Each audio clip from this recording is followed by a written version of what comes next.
안녕하세요. 네, 반갑습니다. 네, 저희가 이번에 경매에 대해서 조사를 하다가 이제 SNS 페이스북에서 경매 그룹을 운영하신다고 저희가 알게 돼서 지금 저희가 인터뷰를 하게 됐는데 네, 지금 운영하시는 그룹에 대해서 혹시 소개 가능할까요? 얼마든지요. 예, 예. 궁금하신 거 말씀 저기 물어보시면은. 네, 그럼 그룹에 대해서 간단한 소개 부탁드릴게요. 그래요. 뭐 검색해서 나왔는 그대로 페이스북 미술품 경매, 줄여서 페미경이라고 검색하면 많이 나올 거예요. 2012년, 그러니까 횟수로는 지금 한 5, 6년 정도 이제 흘렀는데, 아주 우연찮게 페이스북이라는 그런 공간 안에서, 네, 이제 어떻게 경매를 댓글로 시작을 하게 됐어요. 그게 이제 계기가 됐던 거죠. 네. 그러면 지금 운영을 하고 계시는데 일반적인 방법과 다르게 이제 SNS에서 경매를 이제 생각하시게 된 이유가 특별히 있나요? 그래요. 그 작가들은 어쨌든 자기가 만든 작품을 많은 대중들하고 이렇게 나눌 수 있는 어떤 그런 기회로 전시를 보통 많이 이제 선택을 하죠. 근데 전시하면 비용이 많이 들잖아요. 전시장 뭐 구하는 그런 비용도 만만치 않고.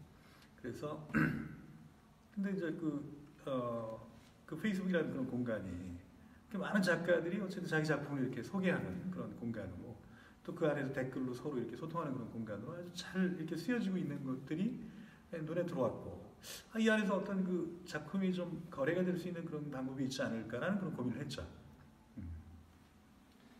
아, 그러면 이제 저희도 이제 미술을 전공하고 있는데 저희가 이제 만약에 작품을 만들거나 이랬을 때 페미경 안에서 저희가 혹시 참여할 수 있는 방법은 어떻게 되는지 간단하게. 그래요. 지금 현재로 그 작가들이 이게 실제로 그 기성 작가들이 좀 많이 참여를 하고 있는데, 학생들의 참여나 이런 것들은 조금 사실은 허락을 좀 안 했죠. 어떤 면에서 이제 수락을 해야지만 이게 이제 통과가 되고 그러는데, 작가의 그런 어떤 활동을 어느 정도가 되는지 이제 양력이나 이런 것들이 이제 정보를 통해서 확인이 돼서 충분히 작가가 전업 작가로서 그 활동했던 어떤 그런 이력이 눈에 보였을 때 확인이 되고, 그리고 작품이 취미생의 어떤 그런 선을 넘어서는 프로다라고 하는 그런 것들이 검증이 됐을 때 수락을 했고, 그런 분들이 주로 많이 참여를 하고 있죠. 그래서 여러분들도 나중에 졸업을 하고 활동을 하면서 얼마든지 참여할 수 있습니다. 네, 그러면은 아까 이제 얘기하신 것 중에서 그 공간에 대한 SNS 경매 그룹에 대한 장점을 말씀하셨는데, 이제 대표님이 생각하시기에 SNS 경매의 또 다른 장점이나 아니면 단점이 있다면 어떤 것이 있을까요? 그래, 일단 뭐 장점부터 말씀을 드린다면, 우리가 보통 그 화랑을 통해서 거래가 일어난다거나 또는 개인전화에서 직접 그 갤러리를 통해서 거래가 일어난다고 할 때 사실은 여러 가지 현재 그 상황들은 콜렉터가 너무 적다라는 거예요, 실제로. 그리고 굉장히 많은 분들이 작품을 어떻게 구입해야 되는지조차도 모르고 있는 그런. 그러니까 우리나라의 그 어떤 현 실정이 컬렉터층이 너무 얇다라고 하는 그런 것들이 문제였는데, 그러다 보니까 좀 더 많은 분들의 그런 새로운 그런 그 컬렉터층을 개발해야 되는 어떤 그런 부분에 이 페이스북이라는 것들이 굉장히 제 경험으로서는 처음 그 작품을 사본 경험이 있던 분들이 굉장히 많이 생겼어요. 갤러리 한 번도 안 가봤다라고 하는 분들이 많고, 왜 사업을 하거나 이런 거에 굉장히 바쁘기도 하고, 실제로 작품을 얼마에 사야 되는지도 전혀 모르고, 또 두렵기도 하고, 괜히 섣불리 물어볼 수도 없고, 뭐 이런 어떤 여러 가지의 그런 점을 뛰어넘을 수가 있는 그런 장점이죠. 부담 없이 댓글로 그 안에서 거래가 일어나기 때문에, 페이스북의 장점이라고 한다면 그런 점이 가장 장점이죠. 부담 없이 소통을 통해서 이제 작품 거래가 흥정이 가능하다는 것. 단점이라고 한다면 아무래도 직접 작품을 실물을 볼 수 있는 그런 상황이 안 되다 보니까 실제로 본 느낌의 그 감격이 조금은 사실은 모니터를 통해서만 봤을 때는 좀 많이 약하죠. 실제로 모니터로 본 작품을 실제로 봤을 때 훨씬 더 좋다라고 하는 그런 반응이 굉장히 많았어요.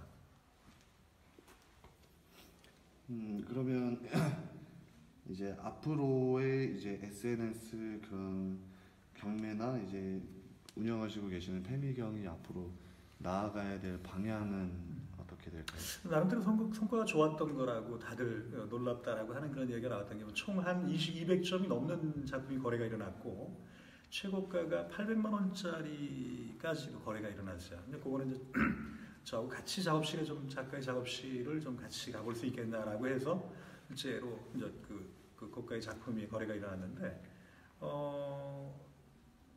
좀 그 어려움이 있다라고 한다면 경기가 지금 너무 안 좋잖아요.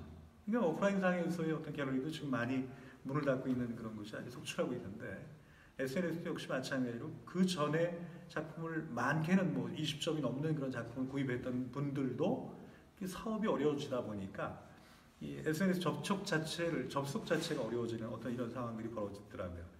그 안에서 꽤 많은 그런 콜렉터들이 실제로 작가와 친구가 되고 막 그러한 가운데서 상당히 참 기대가 됐었어요. 더 막 이렇게 그 부흥을 하리라고 이렇게 봤는데 경기가 어려워지다 보니까 똑같이 오프라인 상에서와 똑같이 이런 좀 어려운 점이 있어요. 그래서 지금 현재로는 좀 더 많은 작가가 작품을 이렇게 나누는 그런 공간으로 그러다 보니까 이거 혹시 작품 구매도 가능합니까? 라는 이야기가 자연스럽게 나오기 때문에 굳이 막 어떤 그런 뭐랄까 판매에 너무 이렇게 부담을 갖지 않고 자연스럽게 나누는 공간으로 가다 보면은 어느 시점이 되면은 다시 경기가 살아나면서 작품 거래 또한 활성화되리라고 이렇게 믿습니다. 네, 그러면은 이제 마지막으로 저희 이제 미술 전공하는 학생들에게 네.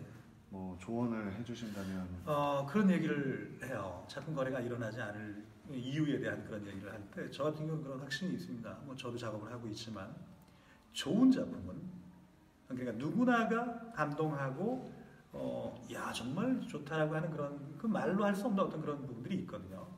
그런 작품은 반드시 콜렉터가 있더라는 거야. 결국은 작품의 판매는 곧 작품의 질과 관계가 된다.